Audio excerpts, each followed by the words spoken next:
Miss হবে না আপনার পছন্দের টিভি শো। দেখুন জি5 অ্যাপে একদম ফ্রি। মা আমার কথা শোনো। কি হয়েছে বাবা? শোনো আমার কথা। মা বাড়িতে পুজো আছে আর তুমি অন্য প্ল্যান করছো, কেন করছো মা? আরে বাবা, আমার আগে থেকে বলা ছিল, সত্যি বলছি বাবা, বিশ্বাস কর, তুই আমার কথা বিশ্বাস কর বাবা, আমার বলা ছিল। আর তুই তো ওদের চিনিস, ওরা বললে ওরা ছেড়ে দেবে নাকি? ছেড়ে দেবে না? তা কবে হবে বলতো বাবা? হ্যাঁ, তোর নাতিপুতি হয়ে গেলে তখন সবাই মিলে কি আনন্দ উৎসব করবো নাকি? না, ও আজকে যখন আসবে বলেছে, ওরা আসবে আজকে। ওই তোরা যেটা বলিস না পার্টি ফাটি, এসে পার্টি ফাটি হবে আজকে। এই যে শুনুন, আজ এই বাড়িতে না পুজো হবে, কোনো পার্টি হবে না। আচ্ছা ঠিক আছে বৌদি, দাঁড়াও, মা কি বলছেন পুরো কথাটাকে শুনে নি, তারপর এই বিষয়টা নিয়ে আমরা আলোচনা করবো। মা আপনি বলুন কি বলতে চান।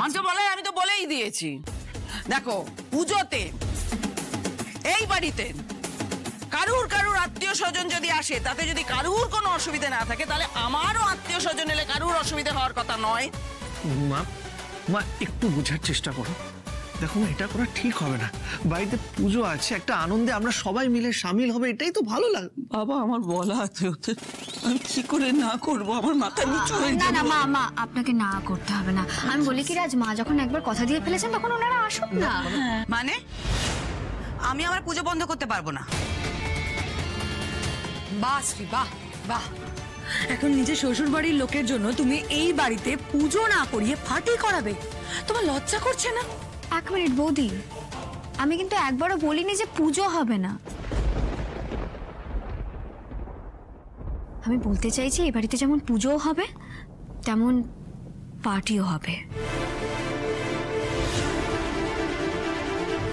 মানে পার্টিও হবে, পুজোও হবে, দুটো একসাথে কিভাবে সম্ভব শ্রী?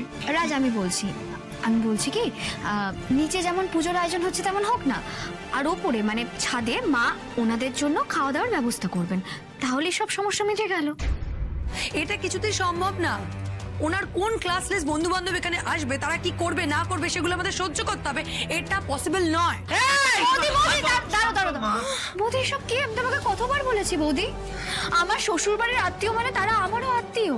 তুমি এভাবে তাদের অপমান করতে পারো না বৌদি, আর কোনো মানুষই এরকম ছোট বড় হয় না। মা আপনি কিছু একটা করুন, আপনি চুপচাপ দাঁড়িয়ে থাকবেন, কিচ্ছু বলবেন না। মা এক কাজ করি, বলো আমি আর বৌদি মিলে না সিনেমা দেখতে চলে যাচ্ছি, সেটাই ভালো। হ্যাঁ চলো তো বৌদি। দাঁড়াও, তোমরা কেউ কোথাও যাবে না। বাড়িতে পুজো হওয়ার কথা ছিল, সে পুজোটা হবে আর তোমরা সেখানেই থাকবে।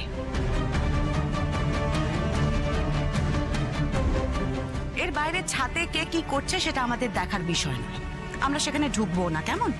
আর হ্যাঁ দিদি, আপনার কাছে একটা রিকোয়েস্ট আছে, আপনি না দয়া করে এসে প্রসাদটা খেয়ে যাবেন।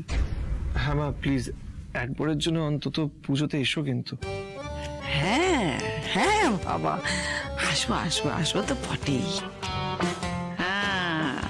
আগে পুজোটা তো শুরু হোক।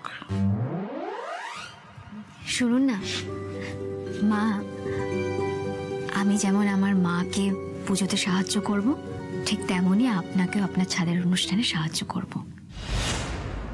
জি5 ডাউনলোড করুন আর সব এপিসোড দেখুন একদম ফ্রি।